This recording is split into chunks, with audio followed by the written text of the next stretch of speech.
Hi guys, it's me, Miss Fry, in my kitchen. It has a window in it, which is so nice. So I thought I'd broadcast from here.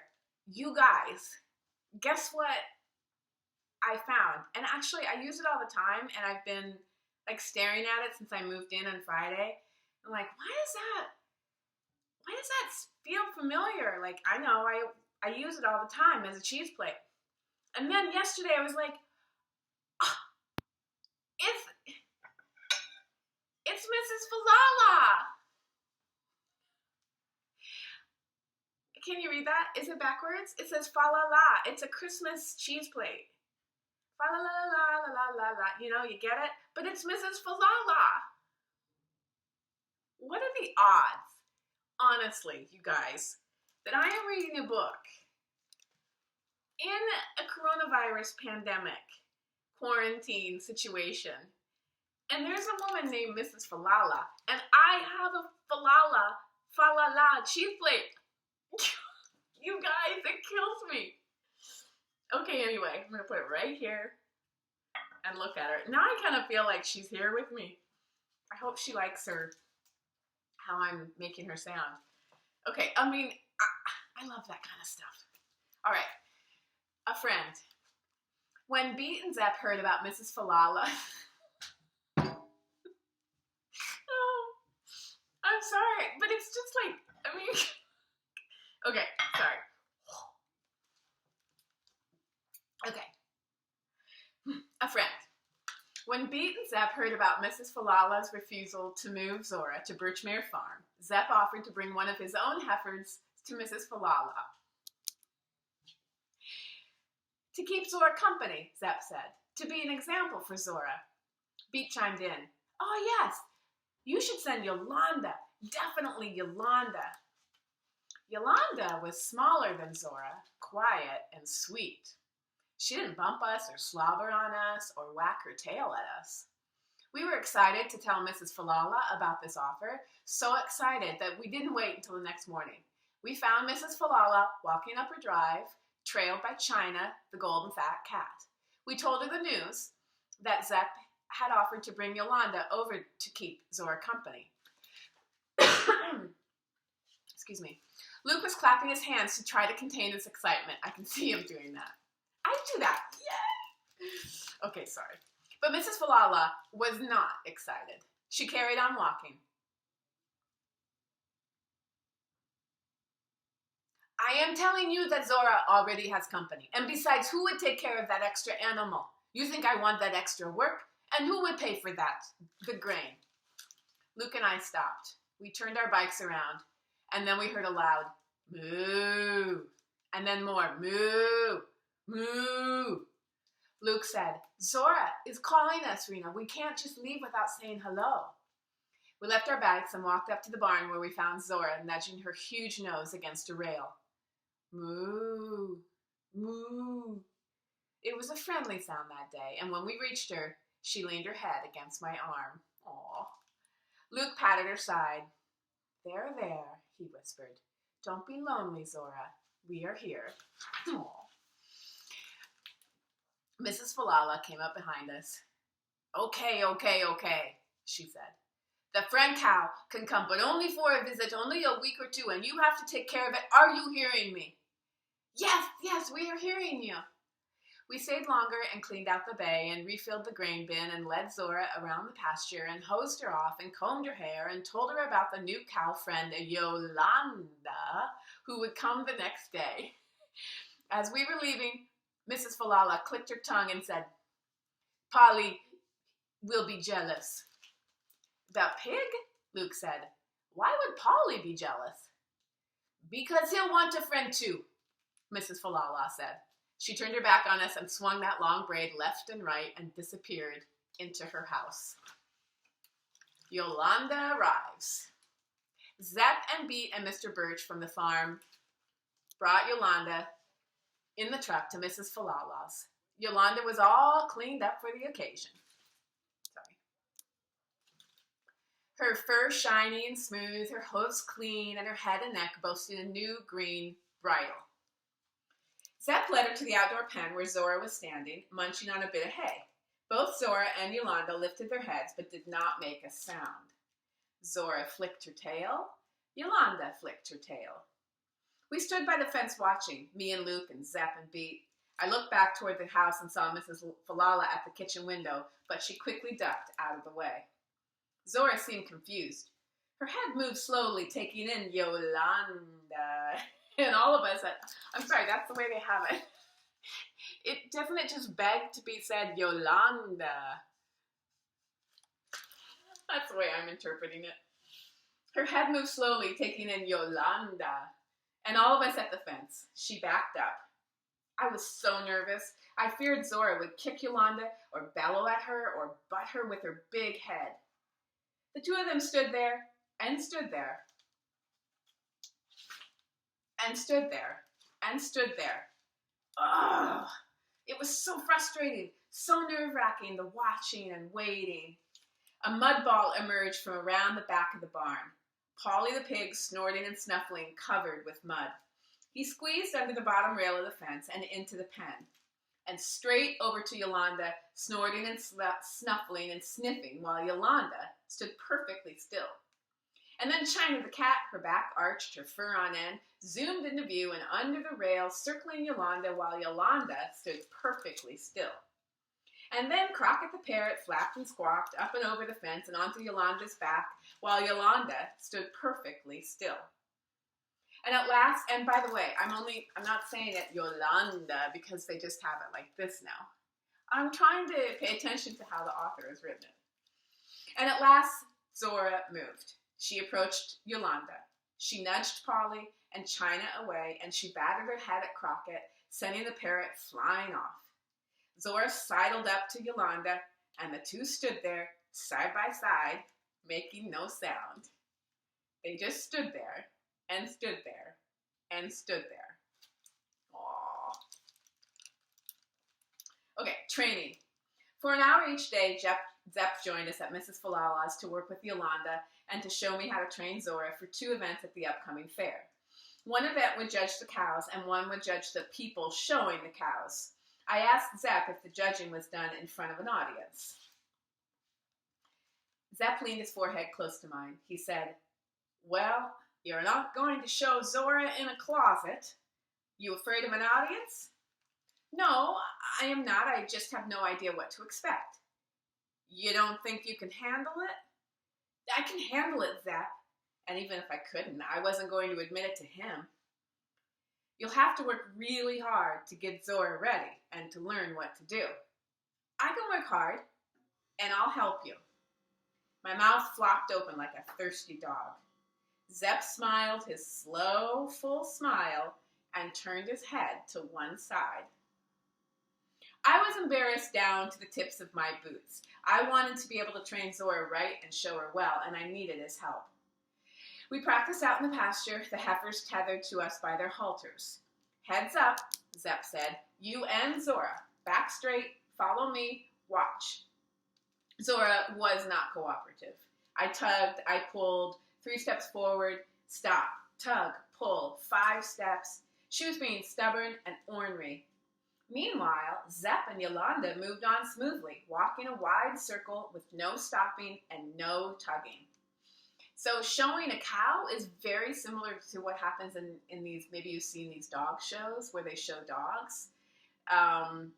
It's a lot of like, can you get your cow to move around the pasture?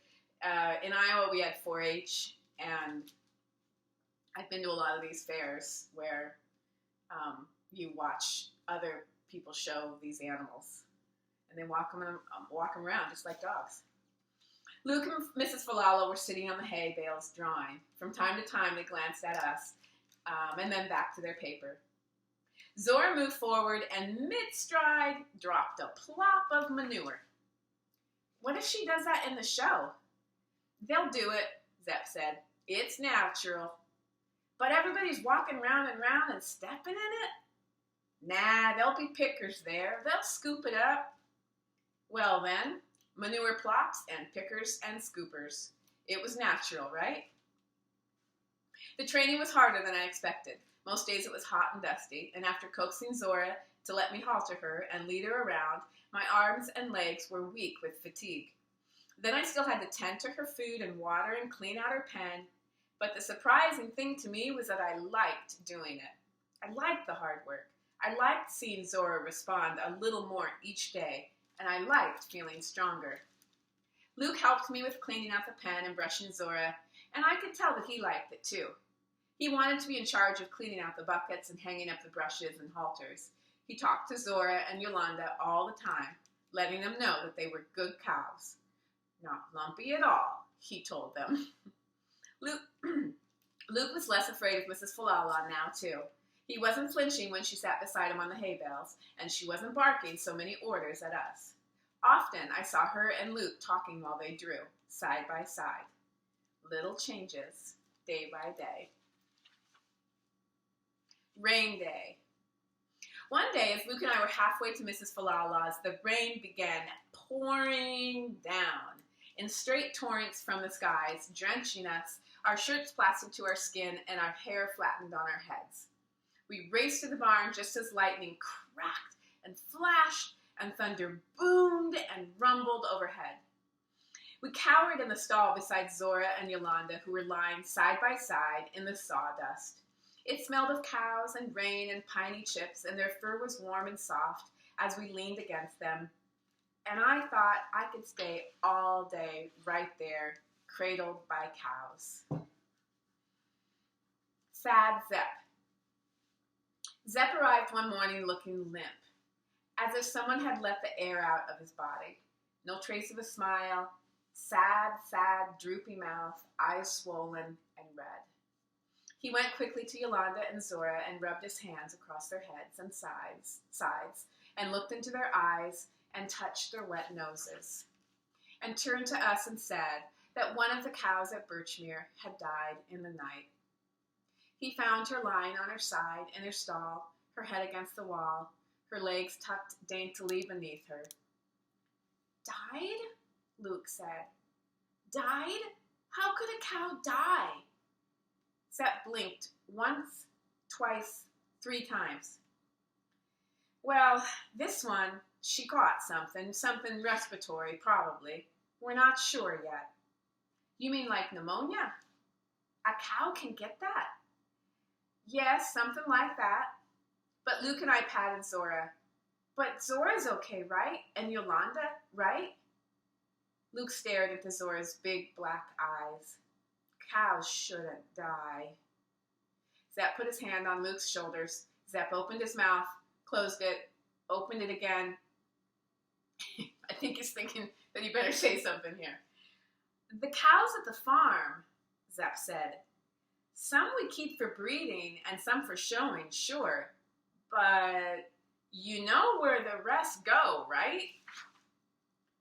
Luke and I shared one last moment of mutual innocence. No, where? Luke said. Zep looked up at the barn rafters, and then down at the straw on the floor, and then he scratched behind one ear, and finally he said, hamburger. The next chapter is called, What?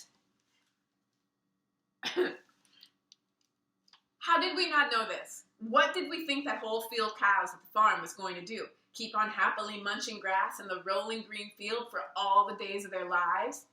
And Zora and Yolanda, were they going to become, I can't say it, hamburger? No! Sympathy is the next chapter. At home that night, we had soup for dinner. Luke eyed it suspiciously. What kind of soup is this? My mother said, chicken noodle, you know that. Is there any hamburger in it? No, my mother said. Just chicken and noodles and carrots and celery, like always. Do you want hamburger in your chicken noodle soup? Luke clapped his hands to his cheeks. No more hamburger. My father tapped Luke on the head. What's up with you tonight? What's with the sudden aversion to hamburger? The cows, Luke said. The poor innocent cows. Ah, the cows, Dad said. I felt queasy. Let's be vegetarians, I said. My parents considered this, nodding, studying the ceiling. So, no more steaks, my father said, wincing painfully. Or pot roast, my mother said. Or chili, or tacos. In a very small voice, Luke said, but I really like tacos. My mother halted her spoon on its route to her mouth. Vegetarian? What about this soup then? What about it? Asked Luke. It's chicken noodle. Chicken noodle. Luke's spoon clattered into his bowl. From chickens? You mean like real ones? I pushed my bowl away. Luke did the same. My dad said, and then there's bacon. You love bacon, Rena. Uh-oh. What's wrong with bacon? Luke asked. Dad said, do you know where bacon comes from? Luke thought. His face contorted. The horror. Pigs, he said. Polly! Poor, innocent Polly. My parents looked at each other. Polly, they said. Who's that? Agitation. The next day at Mrs. Falala's, Luke and I were agitated, bombarding her with questions about Zora. Look how she wrote that. Can you see that? Really unique. What will happen to her? Will she die? Are you going to eat her? Mrs. Falala smiled wickedly. Yes, she says, I am going to chop her up and make a zillion hamburgers. But she stopped talking when she saw Luke crying, his fist against his eyeballs, his shoulders heaving, tears running down his face. She took Luke's hand. No, she whispered. I am not going to chop up Zora and eat her. I am not going to turn her into hamburger. I was kidding, really, really. Luke tapped his chin. What about Polly? Are you going to eat Polly? Oh, Mrs. Falala said. Well, now, he would make such very good bacon. No, don't cry. I don't mean it. I'm not going to eat Polly. Promise? Promise. Face the facts. This will be our last one. Once we were satisfied that Mrs. Falala was not going to eat Zora and that Zora would be saved for breeding more belted Galloways, and once we understood that Polly was a pet, a runt pig to whom Mrs. Falala had become attached, we calmed down. And then Zep arrived and we started in on him. What will happen to Yolanda? Will she die? Will she become hamburger? What about the other cows at the farm? In Zep's slow-moving, slow-talking way, he explained that Yolanda, like Zora, would be used for breeding more belted Galloways, but that the calves born without the white belt of fur around their middles would be sold for beef, and most of the steers, the males, would as well. People eat meat, Zep said. Face the facts. It's a hard thing to adjust to, I realize. But I'm going to be a farmer and raise the best beef cows in Maine. I love cows, and I'm going to treat them good as long as I can. Luke walked the length of the barn and lay down on the hay bale and stared up at the sky. He didn't say anything. He just lay there, looking up at the sky. And when I was done with chores, I joined him, and the two of us lay still, looking up at the sky. Okay. All right, what did I do with my... Oh, Mrs. Falala is covering it. Now I'm feeling a little guilty about all the cheese I put on here, and I actually have cheese for a little, snack later. Can I use Mrs. Falala as a plate? Is it kind of like, we wouldn't dare eat Polly or Zora? I don't know. I mean, I have other cheese plates. I love stuff like this. Did I tell you that already? Okay, more tomorrow. You know what, you guys? This is a quick read. Gosh, I'm going to have to find some more books, which I'm excited to, but I thought this one would last a little bit longer. I'll start working on the next one, okay? All right, you guys. Ooh, almost 20 minutes. Sorry about that. I'll see you guys tomorrow. Thanks for listening. Bye.